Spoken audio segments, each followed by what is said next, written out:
আসসালামু আলাইকুম সুপ্রিয় দর্শক, সবার কি অবস্থা? হাজির হয়ে গেলাম দীপ্ত টিভি নিবেদিত মাশরাফি জুনিয়র নাটকের 1211তম পর্বে কী সব ঘটতে চলেছে তার অগ্রিম আপডেট নিয়ে।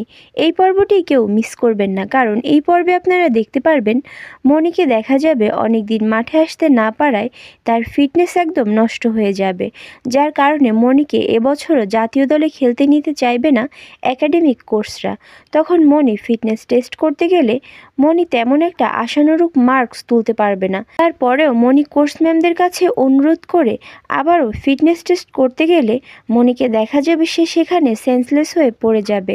তখন সবাই তাকে তার ফিটনেস ঠিক করার জন্য উৎসাহ দিতে থাকবে এবং জাতীয় দলে খেলতে নেওয়ার সিদ্ধান্ত নেবে। ওইদিকে রুনা ম্যামকে দেখা যাবে সে এবার তার বিবেকের সাথেই কথা বলতে থাকবে।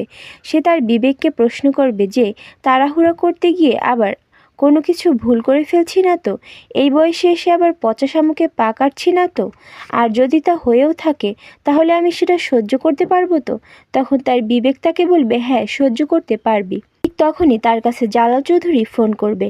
জালাল স্যার তার কাছে ফোন দিয়ে বলবে, কি ব্যাপার রুনা, আপনাকে যে শাড়িটা পাঠিয়েছি সেটা আপনার পছন্দ হয়েছে তো? আপনি কি সেটা পরেছেন?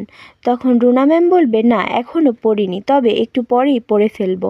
তখন জালাল স্যার মনির কোম্পানির হাল ধরার বিষয় নিয়ে কথা বলতে গেলে রুনা ম্যাম জালাল স্যারকে বলবে মনিকে কোম্পানির মধ্যে না নিতে। সে আরও বলবে মনি তার স্বপ্ন ক্রিকেট ও তার সংসার নিয়েই থাকুক না, আপনি আপনার মেয়েকেই কোম্পানির হাল ধরতে বলুন।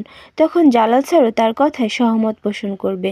আর অন্যদিকে আপনারা দেখতে পারবেন সুজন তার শ্বশুর অর্থাৎ জালাল চৌধুরীকে রেডি করে বিয়ের জন্য নিতে এলে তাকে দেখে বলবে, আব্বা আমাদের গ্রামে একটা কথা বলে যে বিয়ের গন্ধ পেলে বুড়ো মানুষও জুয়ান হয়ে ওঠে।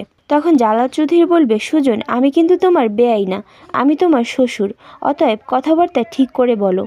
আর এছাড়াও থাকছে আশ্চর্য সকল ঘটনা। সুতরাং সবাইকে মাশরাফি জুনিয়র নাটকের আগামী পর্ব দেখার আমন্ত্রণ রইল। ধন্যবাদ।